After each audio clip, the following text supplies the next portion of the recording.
Good evening and welcome to Hungary Report, start off public media and one's foreign language news shows. I'm Csenga Gabriela Ibolya with today's news from Hungary and the Carpathian Basin. Let's begin. Prime Minister Viktor Orbán arrived to Russia, where on Tuesday he will meet Russian President Vladimir Putin in the Kremlin. Several of the Hungarian-Russian economic projects and key international issues will be on the agenda of the meeting.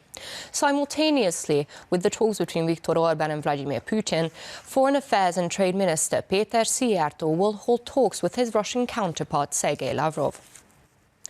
Hungary is committed to NATO, said Defence Minister Tibor Benko in Budapest on Monday after receiving British Defence Minister Ben Wallace. The two ministers discussed how the Russian-Ukrainian conflict could be alleviated. At the joint press conference, Tibor Benko said that the parties concerned should not settle their differences through arms and sanctions, but through diplomatic channels and dialogue. As he put it, thanks to the National Defence Development Programme, the Hungarian army is strong.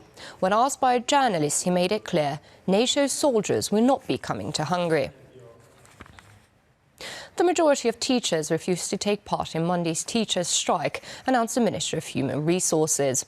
As they wrote, according to preliminary data, less than one-fifth of teachers employed in schools nationwide took part in the strike.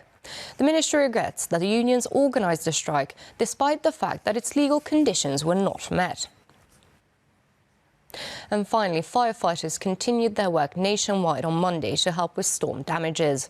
Firefighters were alerted to almost 2,000 places yesterday and Monday. They were mostly alerted due to fallen trees or broken branches. Many trees fell on roads, houses, outbuildings, fences, cars and electrical wires.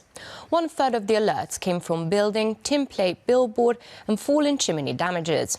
In some places, traffic lights were also torn off by the wind. About 300 buildings were damaged. 8 houses became temporarily inhabitable, while more than 30 people living in them were accommodated by relatives.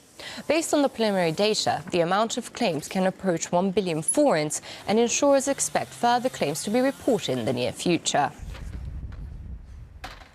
And that's all for now, but don't forget you can catch Hungary Reports every night after the 11 o'clock news and online as always. Do stick around and watch our German, Russian and Chinese language news. Thank you for watching and have a lovely evening.